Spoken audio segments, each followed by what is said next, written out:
All right, greetings from the Dark Continent. Conscious Caracal here, or Adams van Sail, here to shine a light on the goings-on down south here at the southern tip of Africa, but also regarding matters abroad concerning the southern tip of Africa. South Africa is not always in the global news, but when it is, it's usually dramatic and usually for the wrong reasons. And in 2025, South Africa has been center stage in regards to particular very bad things happening in South Africa, to quote a prominent world leader. Tonight, to join me to talk about and decipher, and in Afrikaans you'd say nonsense, nonsense, this diplomatic crisis, is Byron Shepherd. He is the host of Morning Shot. He's also an economist and a political commentator, very prevalent and prominent in the alternative media scene here in South Africa, and also very knowledgeable on what's happening abroad in regards to South Africa and the bigger picture. Byron, welcome on the show. I'm looking forward to our conversation. Thanks so much for inviting me. So, yes, from an economics perspective, some very interesting things happening in South Africa, but also from a political perspective, even more interesting to see what's happening in South Africa. Right. Let's start off with a simple question, just a personal question, and that is, can you personally remember a bigger diplomatic crisis where South Africa was involved post-1994? I mean, South Africa has its fair share of diplomatic crises for the past 100 years or so, but in the post-1994 era, this one that we're currently in ranks up there, if not number one. So it's very interesting to see where we are, because effectively South Africa has inevitably been here before, but it was prior to the fall of the apartheid government. So the international, let's call it the international pressure that was exerted on South Africa in the end of the 80s, early 90s, is obviously what led to the end of apartheid. And so you would look at a lot of the diplomatic pressure being exerted on South Africa and wonder if this spells a course correction for South Africa's pervading ideology. Somehow doubt that, but that's effectively where we are. Right. And a lot of parallels with diplomatic crises from the previous century. The whole "we will not be bullied" slogan that the ANC rushed out, very reminiscent of South Africa's previous 1986 moment. But I mean, that's the question that is left to be answered. Is the ANC experiencing its own 1986 moment here in 2025? But when it comes to particularly the crisis at hand, it's been going on for a while now, Byron. It didn't start yesterday. The first real catalyst was a Truth Social post in February this year. Now, it has a massive long lead up stretching all the way back for decades, but let's focus on the 2025 crisis first. It starts off with Donald Trump making a simple Truth Social post talking about very bad things happening in South Africa. And the first reaction to that Truth Social post was first from the top 1% most wealthy South Africans, many of them rushing to social media to post videos and photographs of their own luxurious lives, to talk about, and with the sarcastic caption, "very bad things happening in South Africa," accompanied by photographs of them lounging next to their Olympic-sized swimming pools, looking out over their balconies at like their beautiful mountain With views, the kids at school, playing with other kids. Right, walking around in their very noticeably high security Gulf estates, all very sarcastically with some form of caption ridiculing Donald Trump, asking him, "What bad things, human rights abuses? What are you talking about? Look at this idyllic paradise that we live in." But the irony is not lost on the average South African. But when it comes to particularly that type of reaction, Byron, that's the reaction that you see in the social media bubble. But on the outside, I don't think you're gonna be hard pressed to find a South African on the street that's going to deny that very bad things are happening in South Africa. So it's actually important to break down what the very bad things are in South Africa that Donald Trump referred to. There's three of them, really. So it's important to summarize the three. The first was really around what he called the basically attacks on minorities. Now, what he really meant is the boers, if you want to call it the boers, but really what he means is farmers. So that's the idea of the farm murders. And he'd obviously had a lot of intelligence. We saw that from the meeting with Ramaphosa and Donald Trump around the horrific nature of some of the farm murders that occur in South Africa. And in typical response, the South African government's approach to that was, we know that there is a lot of crime in farms. We know the murder is horrific, but we are an equal opportunity murdering country. We murder people equally, regardless of where we are. So there wasn't really a denial of it. They just said, actually, we're just an equal opportunity murder state. So, it wasn't really a crime. The second thing was really around what the South African government likes to call as, transformation, but you might call BEE legislation, or redress, however you want to mix it up. The Americans do have this. It's called DER, and DER was deemed outlaw and against the Constitution in a very prominent judgment in the United States, and Donald Trump has made it one of his key objectives to ensure that the outlawing of DER means that no company in the US will be applying those policies to their company. But not only will they not do it nationally, but even if they have a sub branch of it, the sub branch in another state will still not apply those rules, which is obviously one of the reasons we have the contentious points around the tariffs at the moment, because the US is saying we've got US subsidiaries in South Africa. Those companies can't be applying these rules because DEI is against the rules in South Africa. The third reason that they cited was actually more on the global sphere, and this was inevitably who the ANC projects themselves onto the world stage as being.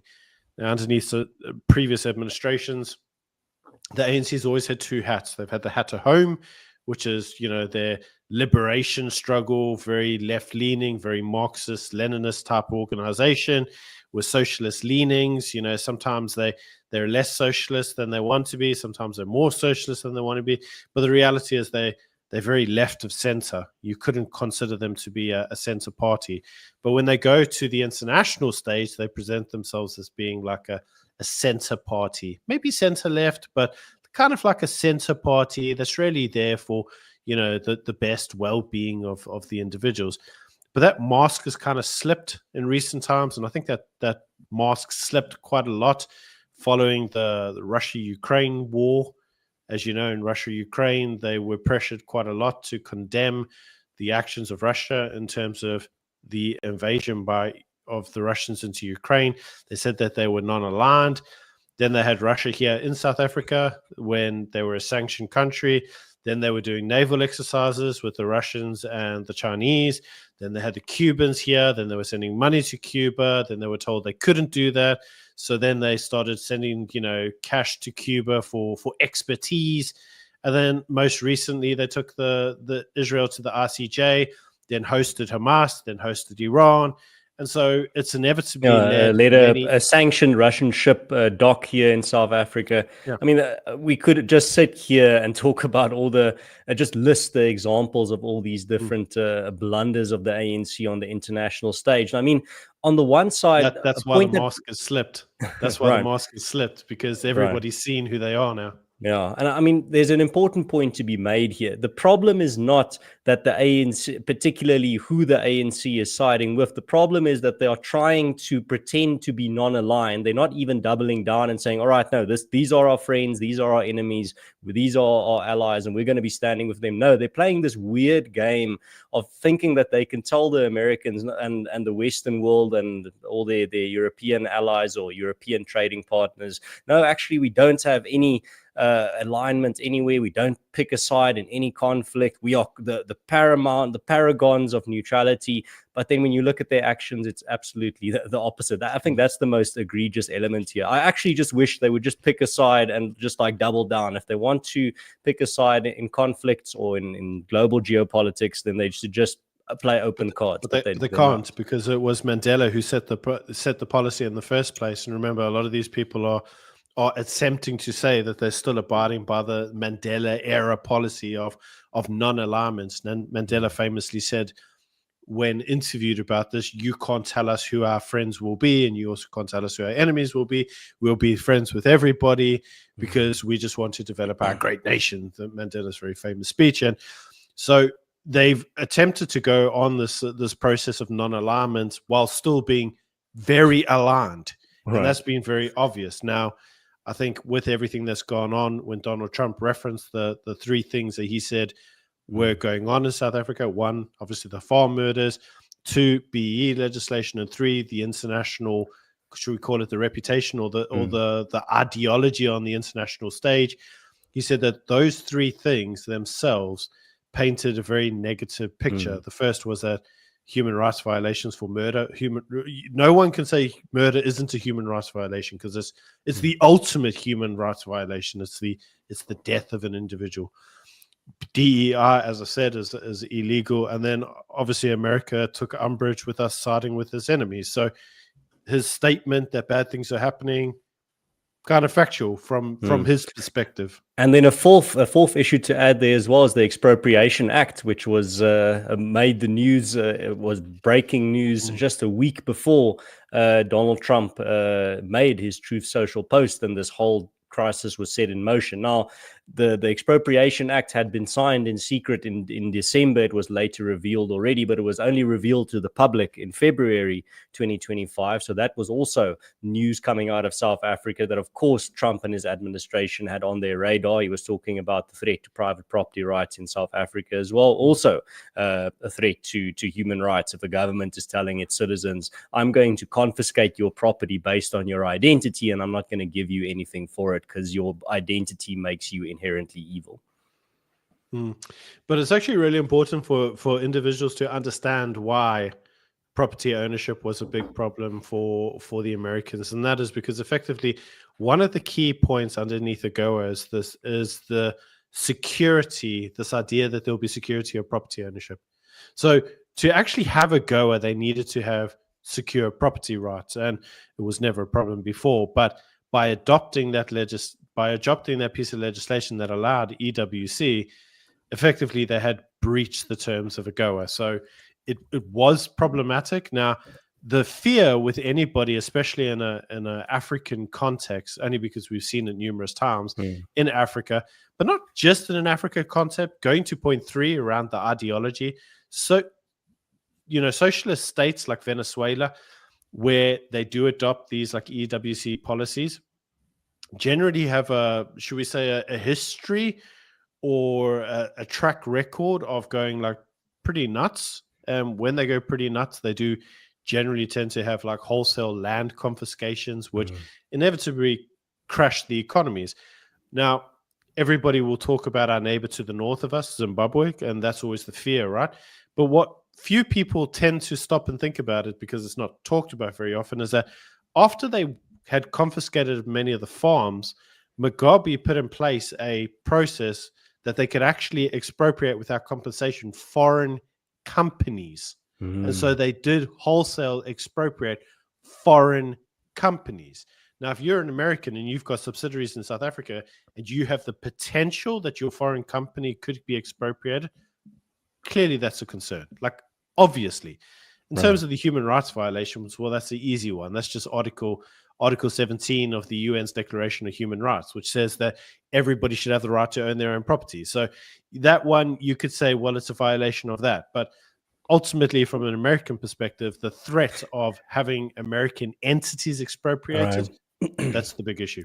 Just it's a bit of a side note, but what I find very interesting is if you go read the UN's declaration of apartheid as a crime against humanity, one of the criteria of a crime against humanity is targeting a racial group for expropriation without compensation.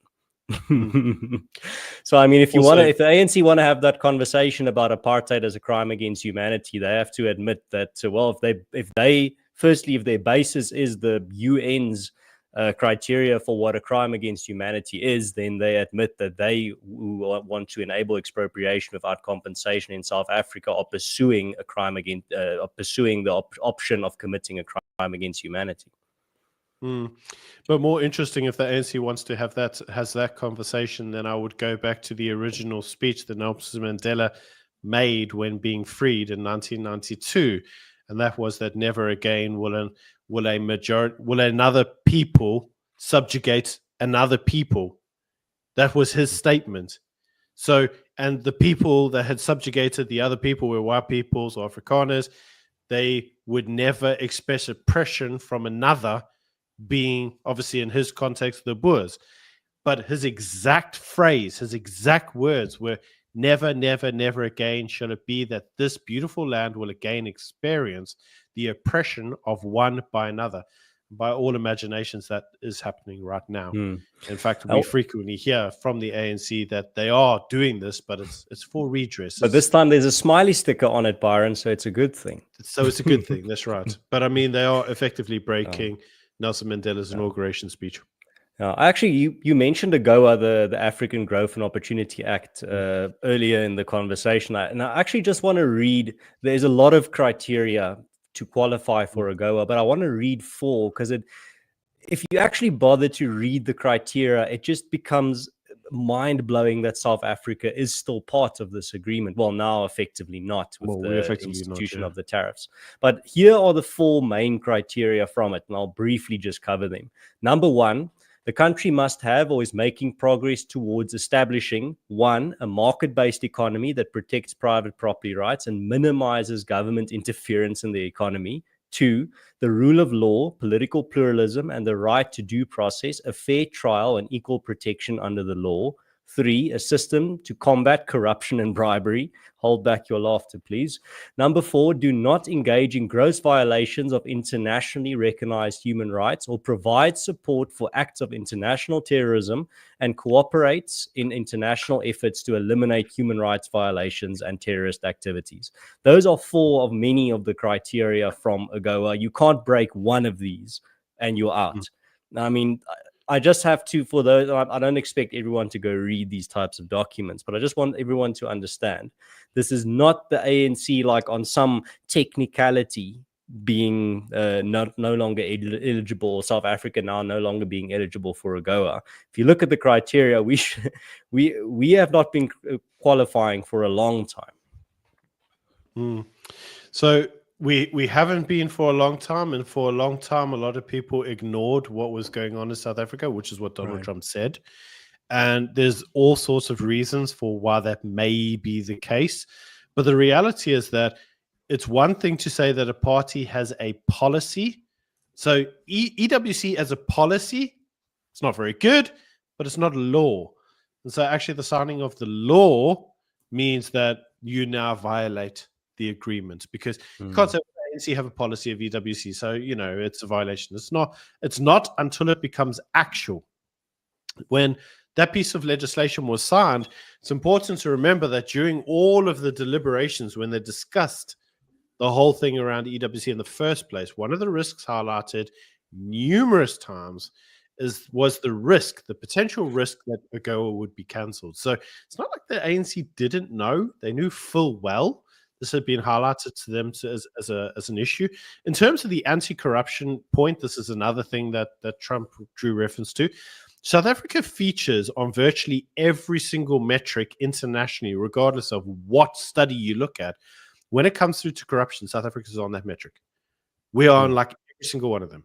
So if you then also look in terms of our security alignment, South Africa is virtually on every single high murder rate, harm society stats in the world. Doesn't matter what you look at, you're going to find us on there somewhere. Our cities are going to feature on those lists. So inevitably, you're 100% correct. We probably shouldn't have qualified for AGOA for a long time. But the reality is that many of the staffers in the Biden administration didn't care about the US, about South Africa. We weren't important to them. And many of them didn't care about the US either. I mean, slip of the tongue, but also a little bit true. Yeah, and that's true. But, prior to that, many of them also didn't care about South Africa. Bush didn't care. None of them really cared. Obama didn't care. South Africa is like a minuscule dot, a surrounding area in terms of their GDP. So, we weren't that big an issue. And so you may question why South Africa now suddenly became a big player. And that is because we made ourselves a big player. We took Israel to the ICJ, which meant that we put ourselves on an international stage. Then obviously he was surrounded by Elon Musk. Elon Musk had problems with the South African government in terms of getting his Starlink licenses. Then he was surrounded by forms of diplomatic advisors, who were telling him what was going on in South Africa. And many of these people were former South Africans, such as Joel Pollock. So what you inevitably found is that the worst conceivable thing could have happened is that Trump surrounded himself with expat South Africans. He didn't do it deliberately. It's just what ended up happening. And we made ourselves important because we started doing things with Russia. We started being one of the people that were very vocal as part of the BRICS community, talking about de-dollarization. So basically on an international stage, we had a big mouth. And that drew people's attention to us. Like, okay, these guys have got something to say. And then he had all these expats feeding him all the bad things that we're doing. And inevitably, the outcome was inevitable. And so we've seen a lot of the activities that have been as a result of this, with the review, but the Bilateral Review Act, the bill to have anti-Semitism individuals going through and being subject to sanctions, obviously the 30% tariffs, essentially 40% tariffs, and most likely the cancellation of AGOA. I mean, AGOA won't get cancelled; it just won't get renewed, and it's due to expire soon anyway. So there's no legislation to have it renewed. So inevitably, all these things have just happened at once. Byron, you mentioned BRICS now there, and it got me thinking in regards to a lot of people a lot of uninformed, low information people looking at this crisis and saying, well, this is just the perfect opportunity to realign with BRICS, and South Africa can break away from the failing United States and and realign itself with China and Russia economically. Ideologically, that's maybe easier, but economically much easier said than done. Can you, from an economics point of view, just explain why we're not playing an RTS game where you just click a button, realign yourself with a different power? Yeah, so I mean, inevitably, there's a number of things involved here. I've actually talked about a lot of them on Morning Shot. I'm going to make it simple and just revert it down to two main issues. Sure. The first really is that if you look at many of the BRICS countries are exporting economies. So inevitably what that means is that many of them are should we call, the low earning countries. The medium wage is quite low, and a lot of the jobs are based on manufacture. And that's generally why they manufacture, because the wage is low, and so they can produce stuff for cheaper and sell it to other countries for more money, and that's inevitably how they make a profit. I mean, that's how China does it. And also just raw resource extraction. Okay, but that raw resource extraction also gets sent off abroad, and they build stuff elsewhere. These are export economies. Now, in many instances, your higher income earning economies, those countries are import economies. So they will inevitably, because their incomes are so much higher, paying them a standard wage to sit in a factory isn't feasible. So they generally do a lot of like service related stuff, finance related stuff, maybe RT programming, education, but they're not manufacturing economies. The UK is a good example of this. Very high average income, very high cost of living. They produce nothing. They do a lot of service related stuff, a lot of finance related stuff, RT, films. Outside of that, you can't say that you bought some soap that got made in England. It's not really a thing, right? And if you do, it's going to be bloody expensive, and it's going to be like a small little local thing. But the reality is that BRICS economies generally are export economies. South Africa is an export economy. So for South Africa to pivot its trade to an export economy and say, well, I want to make soap and sell you soap in Brazil, Brazil's going to be like, hey, would you know, we got soap too. We'd like to sell you our soap.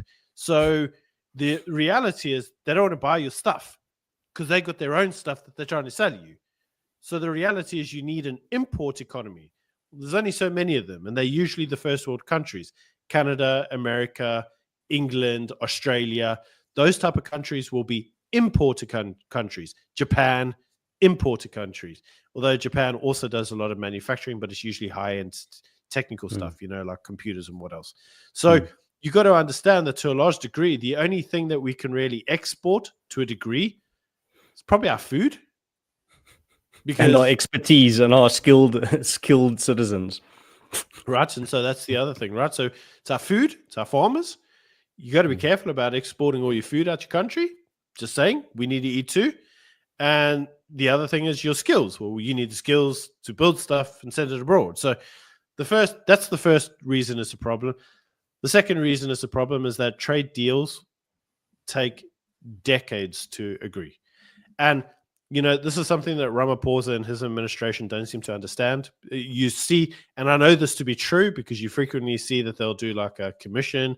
The commission of inquiry will say that this is a problem, you need to fix it. And they go, well, the commission said we need to fix it, ergo it's fixed. Well, that's not actually what happens in reality. But they've seen this in the African Continental Trade Agreements because they seem to think we signed this African Continental Trade thing, ergo trade in Africa just tripled overnight. It must have happened because we signed this bloody document. And would you know it, trade didn't increase at all and nobody trades in Africa because there's still no demand for it. And they're sitting there going, how come it never went up? Like, we signed the document. Just because you sign a trade agreement with a foreign nation doesn't mean that somehow you suddenly start selling stuff to them and they actually have a trade, right? You still need to establish, trade relations between countries, between supply chain between a manufacturer and a buyer. It's like, it's going to take a long time. You then got to get that supplier who's then got his own supply chains to get it to the consumer. These are not quick things. So when you have these things in place, you generally want to look after them because the ability to pivot could be between a 5 and 10 year program. So metaphorically, what you're describing is it takes a while to build a bridge and it takes a few seconds to blow it up. 100%. But obviously, once the bridge is blown up and you need to still be crossing that bridge, you can't just say, oh, we're going to build a new one because the next bridge could take you 3-4 years to build. And during that time, people aren't crossing that bridge. And if crossing that bridge means the ability to eat or not, well, people are going to starve while they got no bridge. That's the reality. Now, what I also wanted to get your insights on, Byron, is specifically, we've touched on it, but I really want to laser focus on it, and that is the South African government, the ANC-led government's response to this whole crisis. Now, there's the tariff aspect to it, there's the possible sanctions aspect to it, there's the just diplomatic tit-for-tat that's been going on, there's the diplomats that have been expelled, like the South African ambassador. We can get into that if you want, but there's just this whole big picture. How has the ANC-led government, that includes the entire GNU, how has it, in your view, responded? And has it been a good or a bad response, and why? So the ambassador that was expelled was obvious, and that's because he came back to South Africa. And again, he issued he basically went to a lecture hall and he was invited to go do a lecture. And during that lecture, he described Trump as being a racist and a fascist and a whatever. And again, the reason that he had done it is because for the longest time, nobody paid attention to what was happening in South Africa. We were a small blip on the radar. Nobody really took any time to look to see what was happening here. And all of a sudden, people were, because we had made ourselves this important player because of the RCJ case, right? It's like, we are now suddenly going to be a moral authority. And so people start looking at you going, okay, let's see how moral you are. Let's see what the moral authority is doing. Or what, they're chanting about murdering farmers? Oh, that doesn't seem very moral. So, that's why he did it, and then he got caught out and he was chucked out. But I think that getting chucked out also took them by surprise, because underneath any of the previous administrations, they probably would have had a closed door meeting and everybody would have gone, oh, you misunderstood me. The ANC would do what they usually do, and that's just kind of like fudge the figures a little bit and reframe things. And then everybody goes, oh, okay. Why not? But that didn't happen. Instead, Marco Rubio just issued persona non grata and just said, look, get out. Yeah. Then they did Jonas, and then Jonas also had the same problem. So his diplomatic visas were never approved. So he's never gone. Apparently in the news is he's never spent one day in the US negotiating with anyone. And he went from being a diplomatic crisis. During a diplomatic crisis. So he was going to be the special liaison to the United States for the purposes of negotiating the economic frameworks.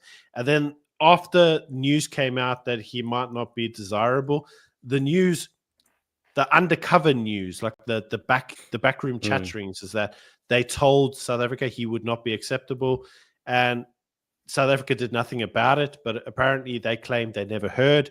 But if you actually look at the timelines, they must have known, because then they said actually Jonas was the special liaison to North America. Byron, So are you noticing the pattern? Like every time the South African government, when they are pressured on anything or asked a difficult question, they just plead ignorance. Like, we have no idea. The whole world is just one giant enigma to us. We can't make sense of anything happening around us. We're completely confused, just walking around fumbling in the dark. 100%. So what inevitably happened here is that he got reframed all of a sudden as being the liaison for North America, as opposed to just being now the American liaison. And again, that was just semantics. So what has actually happened? Well, they've had no ambassador in the US, they've had no trade liaison, which means that inevitably there's three people that should have been involved in the diplomatic negotiations. The first is Ronald Lamola as part of DIRCO. The next should have been Parks as part of the Minister of Trade and Industry, and the third should have been Ramaphosa directly as the Minister of the ANC. So what's actually happened? Well, Ramaphosa didn't want to go near Trump again because of what had happened last time, for obvious reasons. It had been live streamed across the nation, and we all watched him be embarrassed. PTSD, I think, after that experience.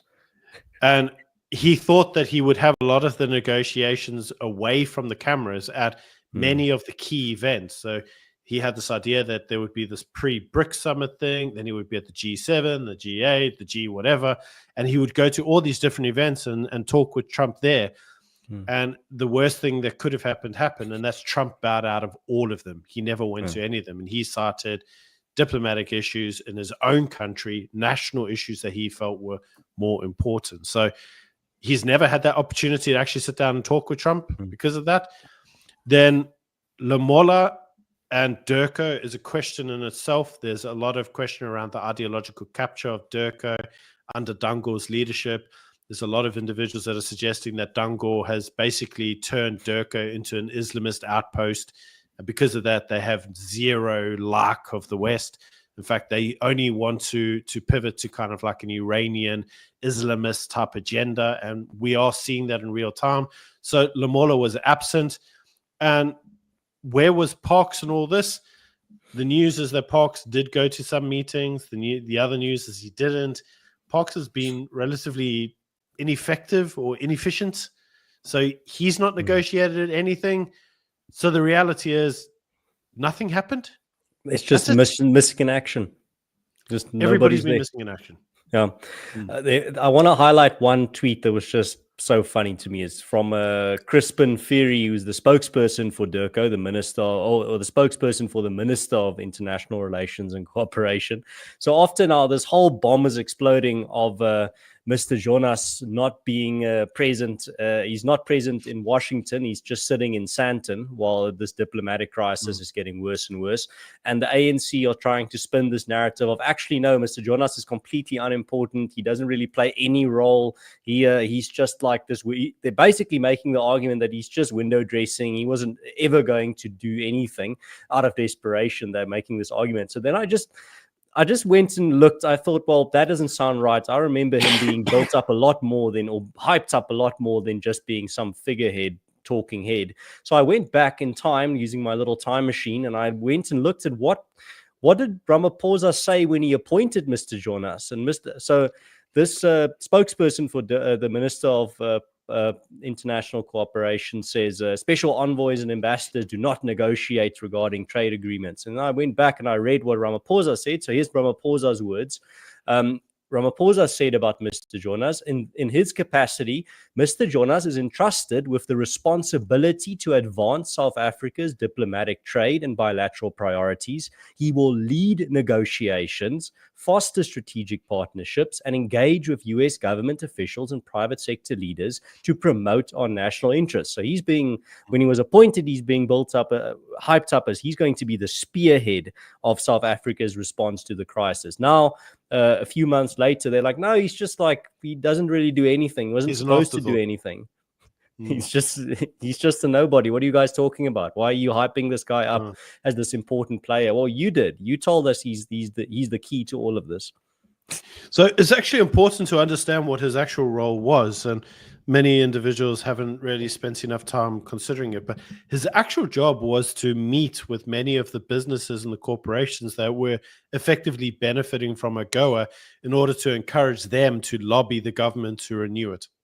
So that was actually his job, was to be, if you want to call it in a corporate environment, his job would have been the account manager. And as the account manager, he would have gone to his clients, Coca-Cola and wherever else, and encouraged them to basically lobby the Trump administration to ensure that we actually had a successful trade agreement, because they would go there and tell him how important trade was with South Africa. But yeah, he didn't do that. He's never done that. And the only way he could perceivably do that is to be at Coca-Cola's headquarters, meeting somebody of importance as a special liaison, but that's never happened. So they've had no real pressure from inside the United States on Trump, and they've had no pressure from us diplomatically on the Trump administration.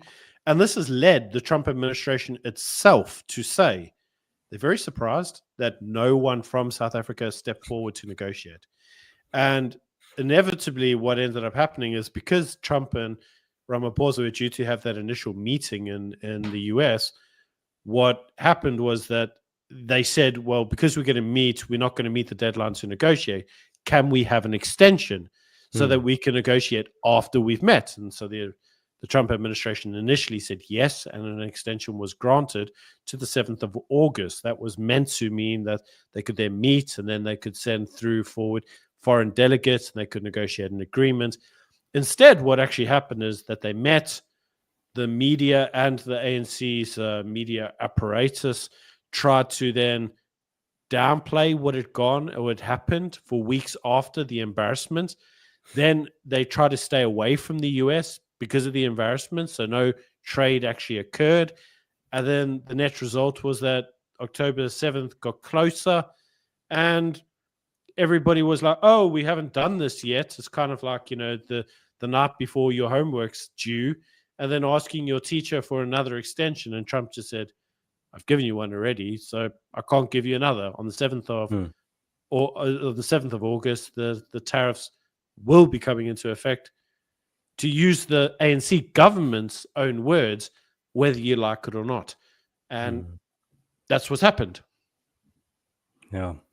And I mean, I think the most emblematic instance of this whole crisis was that meeting between Ramaphosa and Trump. And I mean, it was more revealing the lead up to the meeting than the actual meeting. And the lead up was once again that the South African delegation being hyped up and built up by the media and all their allies, as they're going to the White House to lecture Donald Trump. They're going to go there on his home field advantage, and they're going to teach him a lesson. And then they arrived there, and you use the metaphor now of the students that have a group project, and it's Sunday evening and the project is due Monday evening. Well, there's another metaphor, another image that comes into my mind, and that's the student that didn't bother to study for the test. And now he's sitting there and the test is in front of him, and he's just like, I don't know. I don't even know where to begin. I mean, the most shocking, there's a lot of shocking examples, but the most shocking example during that meeting is Donald Trump shows a video to Ramaphosa of one of the largest anti-farm murder protests in South Africa's history that happened during Ramaphosa's presidency. And at the end of the video, the protest has a massive regime as well. And has a massive banner at the protest that says, Ramaphosa, when will the murders end? And Ramaphosa stares blankly at the video, puts on his best shocked face, and he looks at Trump and he's like, where is this? And Donald Trump has like the best answer. He's just like, South Africa, this is your country.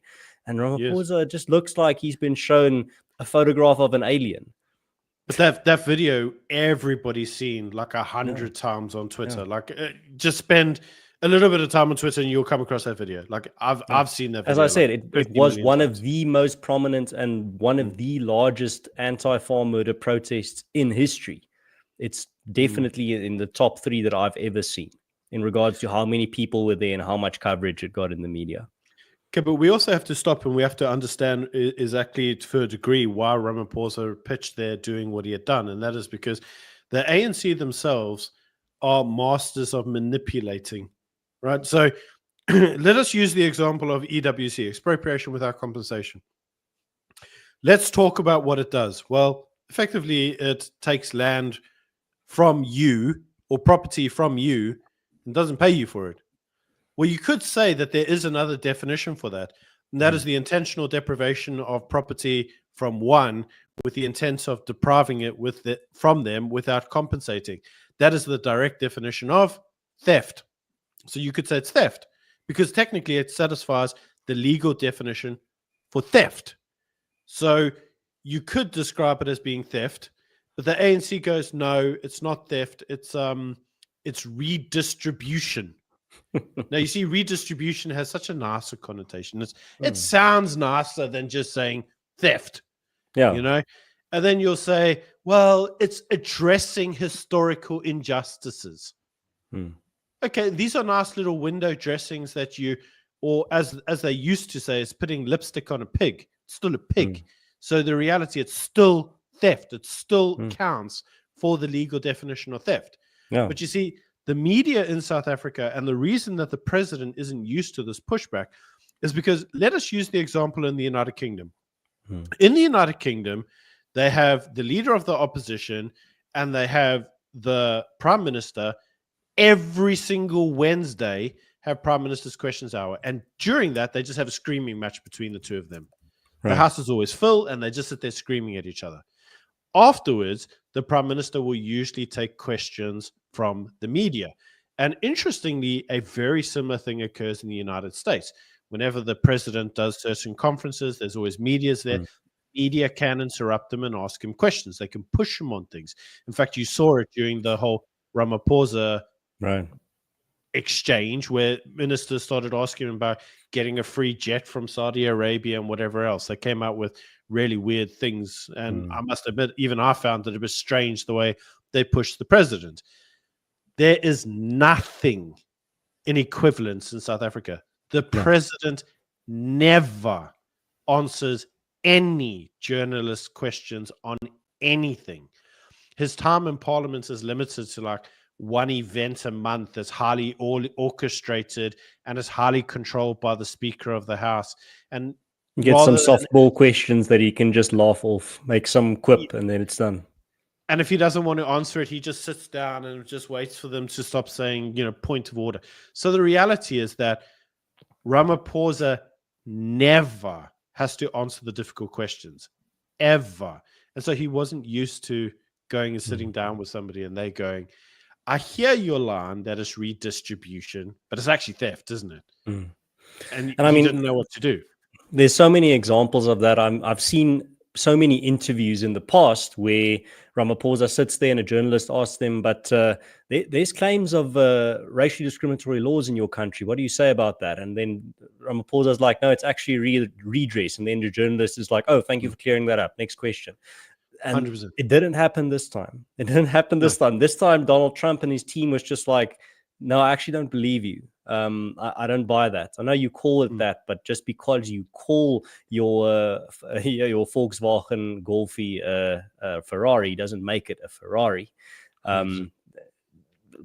Dim the lights, please. I want to show you something. I want to show you pictures of your Ferrari, and it's just like their little Volkswagen Beetle coming up on the screen. It's like, well, does that look like a Ferrari to you? And then the president of South Africa is just sitting there. It's like, I've never seen this car in my life.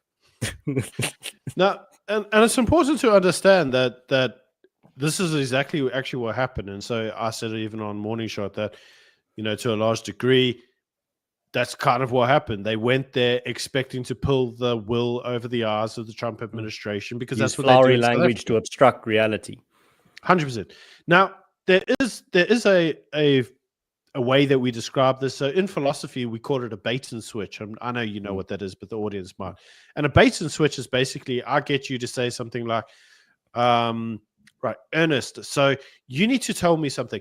Why is it that you're beating up your neighbor? And you go, well, if only we had better policing in South Africa, then the crime rates in South Africa would go down really good. And that would drastically improve the average individual's ability to earn. And, when they earn more, they buy more KFC.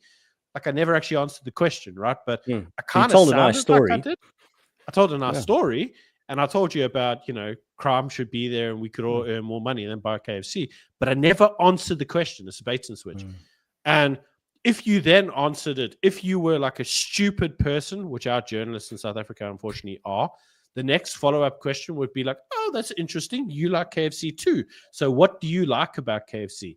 Now I'm no longer asking you a question about why you're beating up your neighbor, right? So you see how this works, and it takes a very smart individual or a very astute individual who wants to pressurize you to say, you didn't answer the question.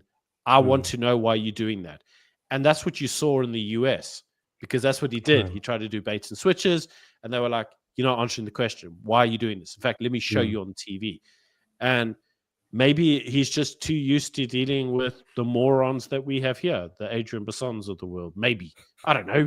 Allegedly.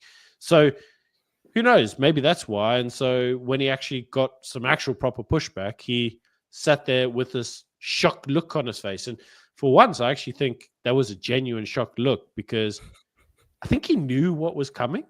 I think people had prepped him.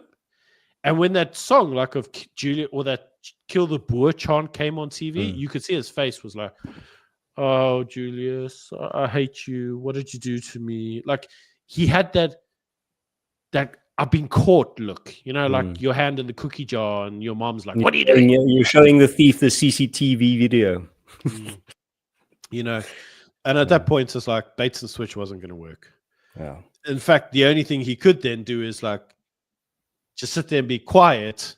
And even people try to ask Donald Trump questions, and he's like, I'll answer that. I'll do bait and switch. Even Trump looked at him like, are you for real?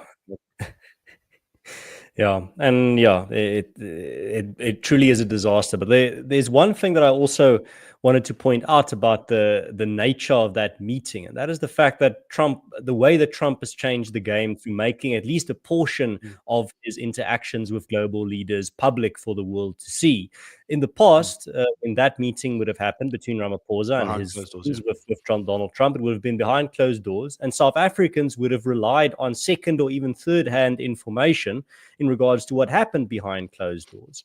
And all of the journalists that are telling you now that meeting went fantastic, that they would have written that meeting went fantastic no matter what happened, at least now you also have your own eyes and ears to watch what they're calling fantastic and to see that it's not actually as majestic as they are framing it to be. But if it was behind closed doors, I think a very large proportion of people would still have said, well, I mean, I wasn't there. I don't know what happened. Maybe the people doing the reporting saying that Ramaphosa really taught Donald Trump a lesson and put him in his place. Maybe they're right. I don't think that happened at all. I mentioned in the comment section about, have you met my white minister? Now, that thing was cringe, because it was effectively trying to use the whole I can't be racist thing. I have black friends. And in this instance, it was I can't be racist. I have a white minister.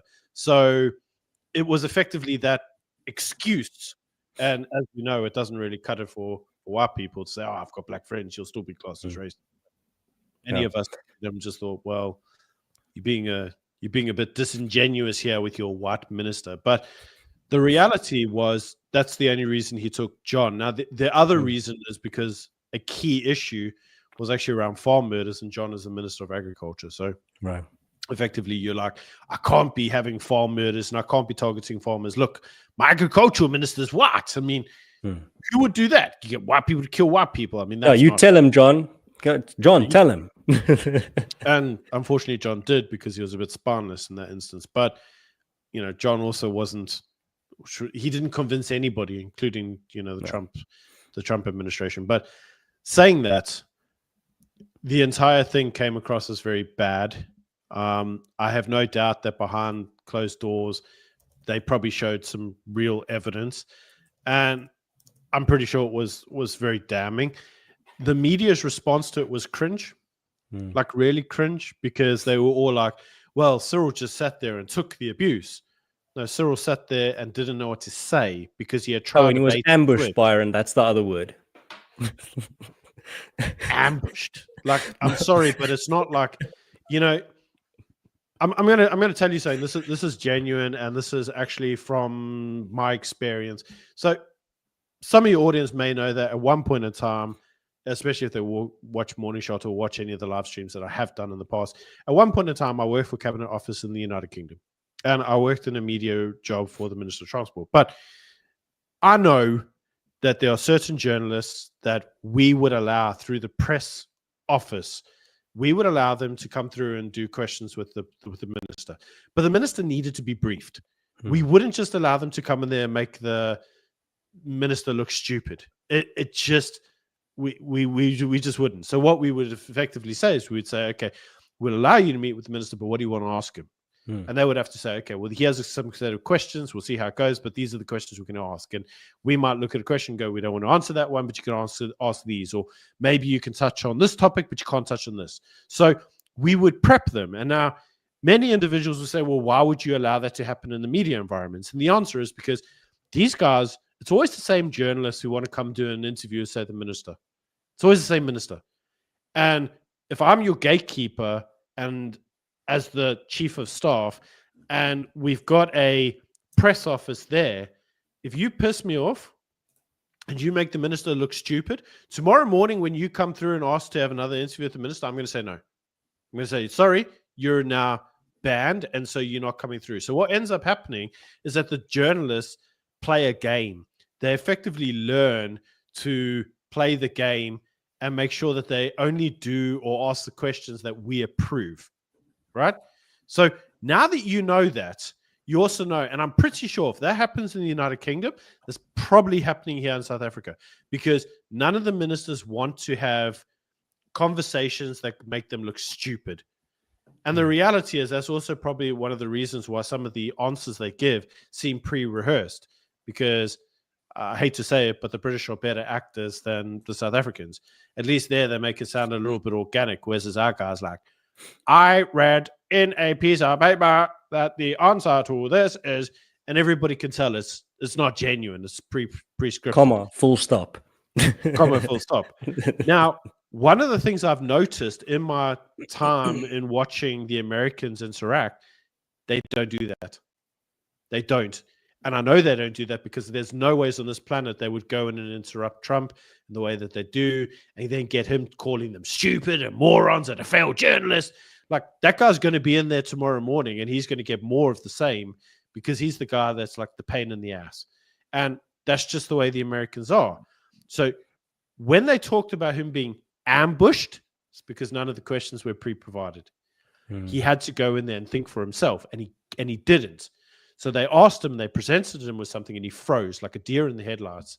And he didn't know what to say. So he just sat there, and they were like, oh, look, he did the right thing. He just sat there majestically and, took the abuse from the ambush. No, he wasn't prepped.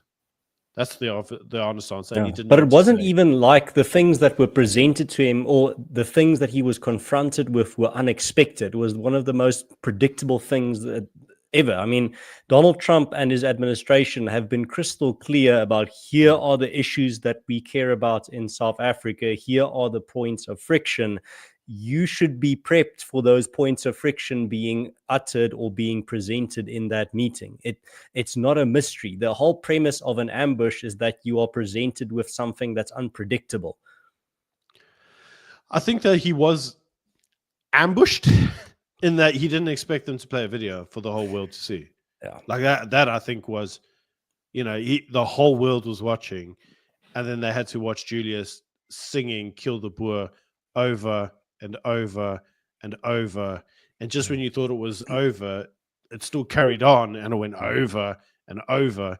And even inside, I'm sure you were the same, like watching it, you were like, wow, this is going on for a while, and it looks pretty bad. So, yeah, when he came out with all the pictures of the clips. Now, if you actually slow down the video and you look at some of the pictures, some of them are Daily Mail articles. So one of the critiques made of the evidence given was that it was all fabricated by right-wingers in South Africa. I saw a couple of those articles from the Daily Mail, which is a British publication, and it's a newspaper.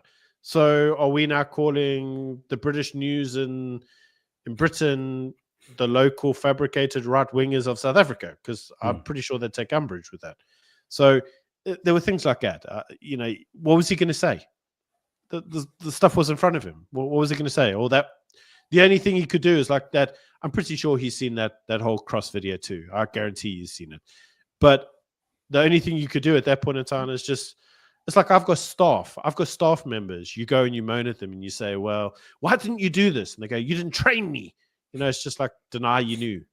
Like he reverted Pleading to ignorance. being a child.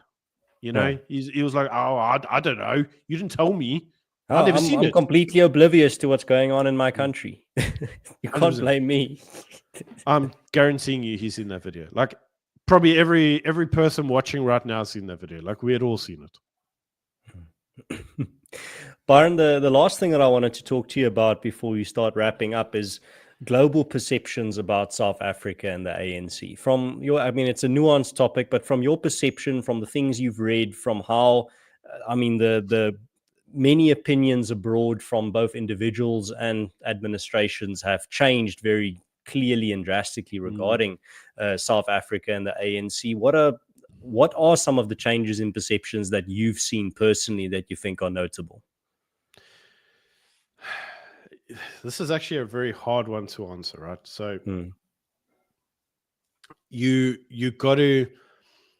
This itself could take the next hour to summarize, and I'll try. I won't take that long, obviously, but you got to understand the global perceptions right now of any country is difficult because there's let's limit it to two areas. Let's say Europe and Australia. Okay, the areas we'll include United Kingdom as part of Europe, but we'll include them and Australia as part of the same thing because they're commonly like position number one.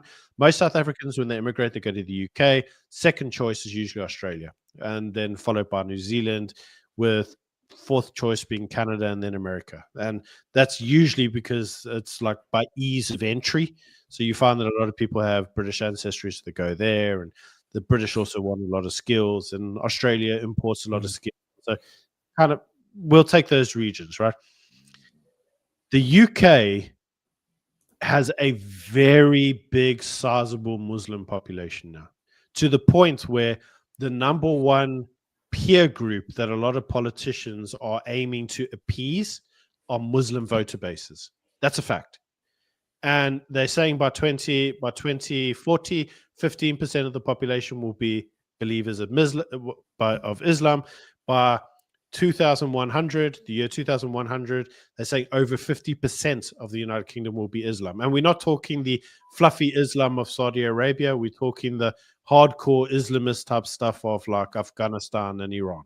Okay, so from that perspective, Islam has a very, very big control over the British people. And you're seeing pretty much the same occurrence occurring in France. A similar-ish type of prospect is occurring now in Spain, but to a little lesser degree, and that's a little bit more problematic. Now, when you go to Australia is what I can only describe as being a really high virtue signaling society. It's a very high virtue signaling society. They all are overly liberal, which is bearing in, you can see that, you can categorically prove it in birth rates. If you ever want to look at a person's like liberalness, look at the birth rates, look at the control or the population replacement rates. And so you usually find that if somebody's like overly left-leaning, very big virtue signalers, they're kind of like overly liberal, the replacement rate is usually like 1.4. And so England, with a native population, Australia, population replaced roughly around 1.4, which means declining population and increasing population. Now, Australia is more likely, as an example, to side, and I know this seems like a complete off the tangent, but it's not. It's really not. It's probably one of the most, and I talk about it on my channel, but most people don't understand just how important it is. But The Australians are more likely to side with Gaza than they are Israel. And the reason for that is because they see Gaza as being David and Israel as being Goliath. And so they want to support the underdog. England and France are more likely to want to support the Palestinians, not so much Gaza or Hamas, but the Palestinians, because they're Muslim and they want to appease a voter base that's Muslim, right? When it comes through to the Americans are still predominantly a Christian country. They still try to say that they're Christian in ideology, if you want to call it that, unless you're in a left-leaning city, and then the whole kind of liberal thing that I just said kicks in, the population rate of 1.4 and whatever else, overly virtue signalers. And so you could look easily, a good example of that is California. High virtue signaling, very low population or population replacement rate, very individualistic, very liberal. You don't see the same recurring in, say, North Dakota, very red state. Why is all this important? Well, because from an international stage, if you're more likely to enjoy, say, support of, say, a Muslim population, or you're more likely to be that way inclined, you might look at South Africa in a more favorable perception, because you're going to say, look what South Africa did in taking Israel to the ICJ. They stood up from a reputational point of view. They put their reputation on the line to take Israel to the ICJ. Small country punching above its weight. And so you do find that some of those individuals still view South Africa as this model, this paradigm, right? And so we still carry some diplomatic weight with them. If you come from a country like the United States or Israel, where you don't care about the virtue signaling, you're not trying to appease a Muslim population, then you'll look at South Africa and judge it independently on what it's doing. And so you may then be more inclined to say, you know what, yes, South Africa itself has done this thing, but let's look at South Africa from a moral perspective and say, is South Africa still a paradigm of virtue? And the answer would be no. Now, there are other countries that also take that approach, and a good example of that would be Taiwan. So Taiwan doesn't have a big Muslim population. They don't give a damn what goes on in Gaza or Palestine. Like, where's that? That's, they've got China to worry about. So then they'll look at South Africa from that perspective, and then they'll judge South Africa based on those type of things, on what's actually South Africa doing at home. And so the diplomatic view now, South Africa from the perspective of Taiwan, not very positive. Also doesn't help that South Africa is just like, oh, we write that country off. They belong to China. It's their problem. And now Taiwan is going to put a ban on chip imports to South Africa. Potentially. I mean, it's been muted. Yeah. It's been muted. Does it actually happen? I'm not sure. But this is actually in relation to them delegitimizing their embassy in South Africa and saying that, according to them, when they negotiate or speak to Taiwan, they will only do so through China, because China's the legitimate owner. And they're like, hey guys, this is our country. Right. We're a different country. So because of that, they're talking about that as a form of retaliation. Now, in some Western nations, like the United Kingdom and in France, they still kind of give the ANC an easy pass. It gets a little bit more complicated when you get through to places like Denmark, or people with a heavily EU bend, because those people see the ANC's kind of like socialist policy as being, positive. Plus, if they have any form of like Muslim leaning, or they have a big Muslim population, like say Sweden, then we've seen things where Sweden have actually come out. They've been actually really favorable to the Ramaphosa administration, and they've said things such as, oh, actually, Trump was really mean with you. We don't believe there's genocide there at all. Like, we think you guys are doing a great job. So you'd be surprised at actually just how big and important the issue around Gaza and Palestine is. It doesn't seem like it would be that important, but it really is. It's like one of the biggest diplomatic points that we have, and it all centers around the idea of the RCJ case, because as long as there's legitimacy to that case, then South Africa can say, well, see, we are this virtue signaling country. We are this moral paradigm. Don't look too deeply about what's going on there. We're a good country. Just look what we've done to champion the rights of these poor Gazans. But if that doesn't matter to you, then you'll look at South Africa more critically. And unfortunately, the number of individuals to whom that doesn't matter, that's not a lot. That's, it's not a lot. So long way of answering your question, but you said, how has the perspective changed? It hasn't in some places. Some people still give the ANC far too much of a free ride. I think America and some of the other countries that don't have, like I say, these big populations to appease, they will be more critical of South Africa. It also happens that they're some of our largest, should we say, trading parties. So somebody asked me this in my comment section of one of my videos today, and it actually got me thinking, and so I did some research on it. Do you know South Africa, in terms of what we export to Israel, is like 429 million rands worth of exports that we send them, that they buy from us? We only send 335 million to Iran. So technically speaking, we're actually a bigger trading partner of Israel than we are of Iran.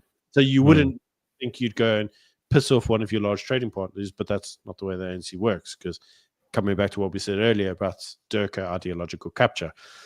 But I think also as the war in Gaza continues and the world becomes more, should we say, more isolating against Israel, because that war is dragging on a little bit too long now, then South Africa gets to say, see, we told you so, we were actually the good guys all along. And that does shift foreign policy perspective. But again, it only shifts foreign policy perspective to people that have those populations and those ideological bends and those things that they want to appease. Outside of that, yeah, South Africa looks like a failed country where growth isn't very high, because people are then starting to look and judge South Africa based on independent means. They're looking at it on verifiable means and not buying into the propaganda. And when you look at things objectively without a horse in the race, South Africa isn't a good story to tell. But again, it's all about the bait and switch, right? So, South Africa says, well, there's this, look what we did here at RCJ, aren't we great? Don't look too far elsewhere. You don't want to look at our metrics. Our metrics, they're not that good to read, but look how virtuous we were there. So it's a complicated answer. I think you were hoping for me to say, well, actually, people are now looking at us in a worse perspective, but that's not, unfortunately, the case everywhere. But I think also the lesson of the story is that if you don't want people looking into your unsavory domestic affairs and into your horrific destructive policies and track record of your government domestically and the moral failings of your government, maybe you shouldn't deliberately shine the global spotlight on yourself and alleviate yourself to a level where you're going to be inspected and be scrutinized and looked at under a microscope. If you don't have, if you actually have a lot of skeletons in the closet, maybe not tell people that you have this fantastic closet that they just have to see. But you could also then use the exact reverse argument, which is if you have all of those closet things and you want to hide the skeletons or whatever, maybe you want to actually just say to people, don't look here, look over there, look there, look there, look what they're doing, look there, because that's another way for you to redirect attention. And you could argue that that's what the RCJ case was. That's a fascinating take. Byron, thank you very much for all your insights, and thank you for your time here tonight. Last is just a housekeeping question. Where can people find your content if they like your ideas and your analysis and want more of your analysis? Obviously, they can just join the channel Morning Shots if they haven't already, and you can find me there on, well, pretty much every day. I obviously release a video every day at 6:30, and sometimes I do a later video at 4 o'clock in the afternoon. But yep, you can look me up on Morning Shot. Great. And there's a link in the description for those who are too lazy to type that name into the search bar. I got some fascinating questions and comments here from the chat as well. You answered most of them that we could fit into the show. If you have any other questions that Byron didn't get to, you can always go to his comment section and ask them there. Thank you very much to everyone that tuned in. Thank you for your comments and for your inputs. And I'll see you again next week. Same time, same place, 7 o'clock next week, Tuesday. I'm going to be talking to Henk Skalenkamp, and we're going to be talking about the new 3.2 billion rand Afrikaans University campus for academia that Solidariteit is building. Construction there started recently, so we're going to be talking about how that was funded, what the future looks like, and how the university is going to look when it's finished. But Byron, thank you very much for your time. I hope you have a fantastic rest of your week, and we'll chat again real soon. Yep, I really appreciate you inviting me onto your channel. Thanks for your time. No problem. Cheers, guys. Have a good one. Bye. And God bless.